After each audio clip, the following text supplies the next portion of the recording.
¿Qué tal amigos? Bienvenidos a Gamma. En este video vamos a resolver el tercer ejemplo del método de nodos. En este ejemplo nos piden calcular la corriente que proporciona esta fuente de voltaje VDT y observamos nuestro circuito. Tenemos dos conductancias G1 y G2 con sus respectivos valores. Tenemos un capacitor de 1 milifarad y vamos a tener este sistema de bobinas acopladas en donde observamos que no nos van a dar una inductancia, sino nos van a dar una invertancia. ¿Cómo nos vamos a dar cuenta de esto? Pues bueno, a diferencia de la inductancia, la invertancia va a tener como símbolo la letra gamma y sus unidades van a ser henrys a la -1 o irnes. Esto nos va a ser de gran ayuda para resolver este circuito, ya que si a nosotros nos hubieran dado este sistema de bobinas acopladas como inductancias, es decir que sus unidades fueran henrys, pues primero tendríamos que hacer la transformación a invertancia para posteriormente continuar con el proceso. Y si recordamos el ejemplo anterior, el proceso de convertir inductancias a invertancias es bastante tedioso, pero por suerte en este ejemplo ya nos dan este sistema como invertancias. Entonces nosotros ya no nos tenemos que preocupar por el signo de estos acoplamientos, ya que nosotros al transformar en invertancias obtenemos esos signos. Si tenemos dudas acerca de esto, de los signos y cómo obtenerlos, los invito a ver el video anterior, que es donde lo explico más a fondo. Por lo pronto, como ya tenemos este sistema de bobinas acopladas en términos de invertancias y estas resistencias ya las tenemos como una conductancia, pues ya podemos transformar el circuito directamente al dominio de la frecuencia, ya que el capacitor no va a presentar ningún problema y se puede transformar directamente. En cambio, si nosotros quisiéramos usar el método de nodos y transformar al dominio de la frecuencia, lo primero que tenemos que hacer, en caso de que tuviéramos aquí este sistema en términos de inductancia, sería primero transformarlo a invertancias, que es como ya lo tenemos, para después transformarlo al dominio de la frecuencia. Y ese va a ser nuestro primer paso. Vamos a comenzar transformando esta fuente de voltaje VDT. Para nosotros transformar la fuente vamos a tener esta fórmula, que es el voltaje pico por la función seno de omega t más un ángulo de fase. Si lo transformamos al dominio de la frecuencia va a ser un voltaje RMS cis del ángulo de fase. Este se le conoce como la forma fasorial de una fuente y es un número complejo. Ahora nosotros lo que vamos a hacer primero es igualar este voltaje VDT que nos daban en el ejercicio con nuestra forma general de una fuente. Ya los igualamos en esta parte y vamos a observar términos semejantes. 20 raíz de 2 sería el voltaje pico, ya que es el valor que acompaña a nuestra función seno. El valor que acompaña a la t es omega y en nuestro caso sería de 10 al cubo. Y como observamos en nuestro circuito, nuestra fuente no va a tener un ángulo de desfase, ya que aquí no está sumando nada y por lo tanto va a tener de desfase 0. Ahora nosotros tenemos que transformar el voltaje pico a voltaje RMS. Para nosotros hacerlo, lo único que vamos a hacer es dividir nuestro voltaje pico que nos dan entre la raíz de 2 y dividimos 20 raíz de 2 entre la raíz de 2, nos da que es de 20 volts. Y ya tendremos todo para transformarlo. 20 raíz de 2 seno de 10 al cubo por t en forma fasorial va a ser 20 cis de 0 grados y con un omega de 10 al cubo radianes sobre segundo. Ahora lo que vamos a transformar primero va a ser nuestro capacitor. Entonces obtenemos la susceptancia capacitiva 1, que va a ser igual a J omega por el valor del capacitor 1. Y si sustituimos valores y simplificamos, nos va a dar que la susceptancia capacitiva 1 es igual a J. Ahora vamos con las susceptancias inductivas.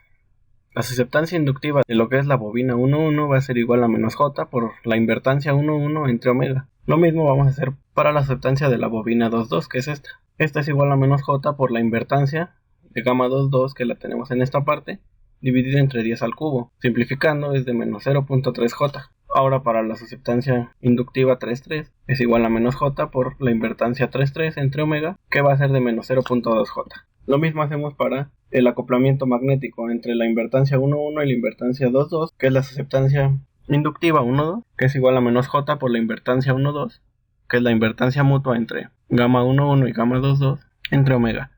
Lo mismo para la susceptancia inductiva 2,3, que es igual a menos J por la invertancia 2,3 entre omega, y la susceptancia inductiva 1,3, que es de menos J por gamma 1,3 entre omega, que es de 0.1 J. Aquí ya nosotros tenemos todos nuestros elementos transformados al dominio de la frecuencia, nuestro sistema de bobinas, nuestro capacitor, y estas al ser conductancias pues se transforman de manera directa sin aplicar ninguna fórmula. Aquí nosotros reescribimos nuestro circuito ya tomando en cuenta la transformación que hicimos al dominio de la frecuencia de nuestros elementos. Ahora lo que nosotros vamos a hacer es identificar los nodos independientes que va a tener esta red. Para nosotros observar cuando dos nodos sean independientes es cuando no tengan elementos entre ellos. Por ejemplo, aquí el nodo 1 no tiene ningún elemento en esta parte y por lo tanto el nodo 1 va a valer para este capacitor J y para esta conductancia de 0.5.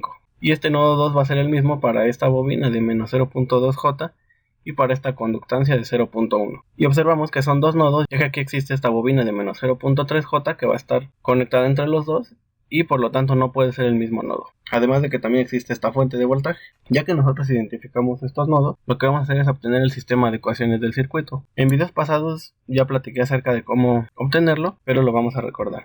El sistema de ecuaciones va a depender del tamaño del número de nodos, en este caso son dos nodos independientes, y el nodo de referencia, que es la tierra, a donde van a llegar nuestras corrientes. Esta no se toma en cuenta para los cálculos. Como les decía, el tamaño del sistema va a depender del número de nodos independientes. En este caso son dos nodos, entonces va a ser un sistema de 2×2. Esta ecuación va a ser para el nodo 1 y esta ecuación va a ser para el nodo 2, donde Y11 es la admitancia propia del nodo 1, Y12 y Y21 van a ser lo mismo, y va a ser la admitancia que existe entre el nodo 2 y el nodo 1, y Y22 va a ser la admitancia propia del nodo 2. Estas sumatorias lo que nos quieren decir es que son la suma de las corrientes que van a entrar o salir del nodo 1. Y estas son la suma de las corrientes que van a entrar o salir al nodo 2. Ya nosotros tenemos planteado nuestro sistema. Ahora nosotros tenemos que encontrar estos términos Y11, Y12, Y21 y Y22. Nuestro tercer paso va a ser obtener las admitancias propias del circuito. La admitancia propia va a ser igual a la suma de todas las admitancias propias conectadas al mismo nodo, más menos 2 veces la suma de las admitancias mutuas entre pares de elementos que estén en el mismo nodo. Este más menos 2 lo vamos a obtener en un momento y les voy a explicar de dónde sale. Para nosotros obtenerlo vamos a hacer uso de estos diagramas. Este término de la suma de todas las admitancias propias va a corresponder a este diagrama de la izquierda, y este de más menos 2 veces la suma de las admitancias mutuas va a corresponder a este otro diagrama. Es importante que nosotros observemos si van a existir estos dos términos en nuestro circuito. Vamos al nodo 1 y observamos si existe este caso. Pues sí existe, ya que en el nodo 1 vamos a tener conectadas admitancias directamente, como es esta bobina de menos 0.5, el capacitor de J, esta conductancia y esta otra bobina, que es este caso de aquí. Y en cuanto a las admitancias mutuas, nos habla de los acoplamientos que van a existir entre dos elementos que estén conectados al mismo nodo. Si nosotros comparáramos este diagrama con nuestro nodo 1, este nodo N lo tomamos como si fuera el nodo 1 y observamos que YL equivaldría a esta bobina de menos 0.5J y esta YN a esta bobina de menos 0.3J, y observamos que sí existe un acoplamiento en nuestro circuito, entonces YLN sí existe. Por lo tanto van a existir estos dos términos para el nodo 1. Entonces vamos a resolverlo. Y11 es igual a la suma de todas las propias, que es esta conductancia más este capacitor más esta bobina más esta otra bobina, más menos 2 veces el signo menos. Vamos a observar de dónde viene. Vamos a nuestros dos elementos que forman parte de nuestro acoplamiento que encontramos, que en este caso es YLN, que es esta bobina de menos 0.5J, y vemos cómo se comportan las corrientes respecto a este nodo. Esta corriente sale del nodo y llega a esta bobina de menos 0.5J y después va al nodo de referencia. Y esta corriente, si sigue este camino, sale del nodo 2 y entra al nodo 1. Aquí lo que nos va a importar a nosotros, ya que son propias, es cómo se comportan las corrientes en este nodo. A lo que me refiero es que la corriente que pasa por este elemento sale del nodo y la corriente que pasa por este otro elemento entra al nodo. Cuando la corriente sale del nodo es como si tuviéramos un signo positivo, y cuando la corriente entra al nodo es como si tuviéramos un signo negativo. Estos signos se multiplican y va a ser el signo del más menos.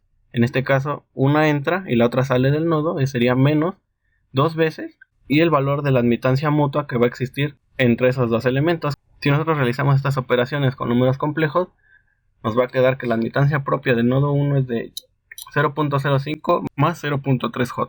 Ahora vamos a obtener la admitancia propia del nodo 2. Vamos a hacer lo mismo. Primero este término. Sumamos todas las admitancias que estén conectadas al nodo 2. Es esta bobina de menos 0.3J, esta bobina de menos 0.2 y esta conductancia de 0.1. Ya las tenemos en esta parte. Y ahora vamos a ver qué pasa con el signo, si es más o menos. De nuestro nodo 2 sale la corriente y pasa por esta bobina de menos 0.2J. Aquí ya tendremos un signo más. Y ahora para este elemento sale de nuestro nodo 2 y pasa por la bobina de menos 0.3J. Aquí tendremos otro signo positivo. Ambos tienen signo positivo, se multiplican más por más y nos va a dar más 2 veces y el valor de la admitancia entre estos dos elementos. Si nosotros simplificamos esta expresión, nos queda que es de 0.1 menos 0.62J, la admitancia propia del nodo 2. Ahora nosotros vamos a ver las admitancias mutuas. En este caso solo vamos a tener que calcular una, ya que Y12 y Y21 van a ser las mismas. Al igual que en el caso anterior, vamos a analizar esta fórmula con diagrama para ver cuál de estos términos va a existir en nuestro circuito. Vamos con el primero. Esta es la suma negativa de las admitancias propias de los elementos que están entre nodos. Es suma negativa porque tiene un signo menos aquí. Aquí tenemos un nodo y aquí el otro nodo, y entre ellos van a estar elementos conectados directamente. Este caso sí se cumple, ya que entre el nodo 1 y el nodo 2 tenemos esta bobina de menos 0.3j. Ahora, más menos dos veces la suma de las admitancias mutuas entre pares de elementos de entre dos nodos. Y observamos que tenemos un nodo n y un nodo m. Entre ellos van a haber elementos conectados directamente, y entre esos elementos va a existir un acoplamiento. Como observamos en nuestro circuito, en nuestro nodo 1 y nodo 2 solamente tenemos esta bobina de menos 0.3j y no se va a presentar este caso, ya que no existe un acoplamiento que esté directamente con otro elemento que esté entre nodo 1 y nodo 2. Por ejemplo, si aquí nosotros tuviéramos en esta red otro elemento conectado aquí y este elemento tuviera un acoplamiento con esto, sí se presentaría este caso, pero como no lo tenemos, pues entonces descartamos este término de la ecuación, ya que no se va a presentar. Ahora continuamos con el tercer elemento y claramente observamos que es prácticamente lo mismo que tenemos en nuestro circuito. Existe YKN, YNL y YKL. Ya que existen estas tres, entonces va a existir este término. Ahora, ¿cómo vamos a calcularlo? Lo primero que vamos a hacer es sumar negativamente todas las admitancias propias de los elementos. Es decir, ponemos un signo menos y sumamos todas las admitancias que estén entre nodo 1 y nodo 2. En este caso solo es esta bobina de menos 0.3j, y ya la tenemos aquí, es el signo menos, y la suma de las admitancias que estén entre esos dos nodos, que nada más es esta. Ahora nosotros vamos a observar qué pasa con YKN, YNL y YKL. ¿Qué signo van a tener? Vamos primero con YKN. Ahora no vamos a tomar como referencia lo que va a pasar con las corrientes respecto al mismo nodo. Ahora vamos a tomar una corriente para el nodo 1 y una para el nodo 2. Por ejemplo, vamos a ver qué pasa con los elementos que conforman el acoplamiento de menos 0.5j. Para el nodo 1 la corriente sale y llega a la bobina de menos 0.5j y va al nodo de referencia. Y para este elemento la corriente sale del nodo y llega a este elemento. Recuerden que al salir va a tener signo positivo. Aquí sale y entonces va a haber un signo positivo, y aquí también sale y va a haber un signo positivo. Por lo tanto aquí va a haber un signo positivo y la admitancia que esté entre esos dos elementos. Ahora vamos a ver qué pasa con YNL. Recuerden, una corriente la vamos a tomar con un nodo y la otra corriente con el otro nodo. Para este elemento la corriente sale del nodo 2 y llega a la bobina de menos 0.2j. Y para este elemento la corriente viene por este camino y entra al nodo 1. Ya que aquí sale va a tener un signo positivo y en el nodo 1 entra, entonces va a tener un signo negativo. Si multiplicamos los dos signos va a tener signo negativo, que va a ser ahora menos, y el valor que van a existir entre estos dos elementos, que es la admitancia mutua. Ahora vamos a ver qué pasa con esta admitancia. Vamos a tomar una corriente con un nodo y la otra corriente con el otro nodo. Para nuestro nodo 1 la corriente va a salir, y para nuestro nodo 2 la corriente también va a salir. Esta va a tener signo positivo y esta va a tener signo positivo. Se multiplican y aquí va a ser el signo positivo. Entonces ahora va a ser más, y el valor que tengamos entre estos dos elementos, que es 0.1j. Ya tenemos esta expresión, ahora lo que falta es simplificarla y nos va a dar que es de 0.41j.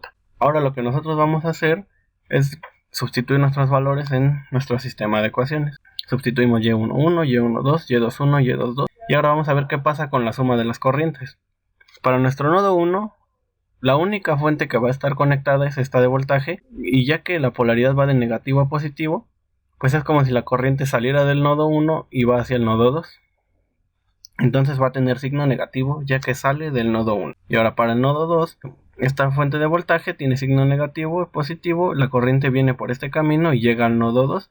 Entonces va a tener signo positivo ya que la corriente entra al nodo 2. Nos pedían en el circuito era obtener la corriente que está proporcionando esta fuente de voltaje. Para eso nosotros vamos a recordar un concepto básico de circuitos, que el voltaje en paralelo va a ser el mismo para todos los elementos. En nuestro circuito tenemos esta fuente de voltaje de 20 cis de 0, y bueno, este voltaje que va a tener entre sus dos terminales la fuente va a ser el mismo que va a tener esta bobina de menos 0.3j, ya que comparten terminales y como están en paralelo, pues el voltaje va a ser el mismo. Matemáticamente nosotros lo expresamos así: el voltaje de la fuente va a ser igual al voltaje del nodo 1 menos el voltaje del nodo 2, ya que es una diferencia de potencial. El potencial del nodo 1 menos el potencial del nodo 2 va a ser el potencial que esté en esta bobina de menos 0.3j, que tiene que ser igual a el voltaje de la fuente. Ya tenemos esta ecuación. De aquí nosotros vamos a despejar el voltaje 2, que va a ser igual a U1 menos 20 cis de 0, y a este le vamos a poner la ecuación 3. Ahora lo que nosotros vamos a hacer es igualar la ecuación 1 y 2. Como observamos, tienen este mismo término de esta parte. nosotros podemos sustituir este valor aquí y conservamos el signo negativo como lo tenemos en esta parte. Este lado de la ecuación corresponde a la ecuación 1 menos este término que está entre corchetes corresponde a la ecuación 2. De esta forma las igualamos. Ahora nosotros vamos a simplificar. De un mismo lado vamos a pasar las U1 y del otro lado pasamos las U2. Ya hicimos esto, por ejemplo, este de 0.41 va a pasar del lado derecho y este menos 0.41 va a pasar del lado izquierdo. Ya que nosotros hicimos esta simplificación, ahora lo que vamos a hacer es sumar términos semejantes. Por ejemplo, este más 0.3j con este 0.41j nos da de 0.71j y de este lado haremos lo mismo. A esta ecuación le vamos a llamar la ecuación 4. Ahora nosotros sustituimos la ecuación 3, que es esta que teníamos aquí, en la ecuación 4. O sea, donde haya un U2 vamos a sustituir U1 menos 20 de 0. Como lo tenemos aquí. Vamos a realizar esta multiplicación y también vamos a despejar el U1 del mismo lado, como lo tenemos aquí. Aquí ya separamos del mismo lado las U1 y del otro lado las constantes. Vamos a reducir términos semejantes, la parte real con la parte real y la imaginaria con la imaginaria y nos queda esto. De aquí nosotros vamos ahora a despejar U1. Para nosotros despejar U1 lo que vamos a hacer es pasar el 0.15 más 0.5j dividiendo del otro lado y nos va a quedar que U1 es igual a 2 menos 4.2j entre 0.15 más 0.5j. Ya hecho esto, ahora sustituimos nuestra ecuación 3, que es esta de aquí arriba, en la ecuación 2. Es decir, esto lo vamos a poner en esta parte. Donde nosotros tengamos un U2 en la ecuación 2, vamos a sustituir U1 menos 20 de 0 como lo tenemos aquí. Y nos vamos a dar cuenta de algo. Ya podemos obtener la corriente de la fuente de voltaje, ya que nosotros ya conocemos U1. Es esta que teníamos en esta parte. Ahora lo que hacemos es sustituir este valor que nosotros obtuvimos. Donde haya un U1, vamos a sustituir esto y nos va a quedar esta expresión, que es el término que teníamos aquí arriba por U1, que es esto, más 0.41j por U1 y le restamos 26 de 0 y todo esto va a ser igual a la corriente de la fuente de voltaje. Lo que nos queda ahora es simplemente simplificar y realizar todas estas operaciones con números complejos y nos va a quedar que la corriente de la fuente de voltaje es de 3.916 menos 13.19 J amperes. Aquí está indicado como número complejo y este sería el resultado final de nuestro ejemplo. Este resultado también lo podríamos pasar en su forma fasorial. Simplemente hacemos el módulo de esto y para sacar el ángulo aplicamos la tangente inversa de la parte imaginaria entre la parte real y con eso obtendríamos la corriente de la fuente de voltaje en forma fasorial. Y bueno, espero les haya gustado y ya saben que si tienen alguna duda o sugerencia déjenme en los comentarios. En la descripción del video está nuestro correo de contacto en nuestro Facebook por si quieren mandarnos algún ejemplo. Y bueno, por mi parte es todo. Muchas gracias por ver el video. Nos vemos en la próxima. Hasta luego.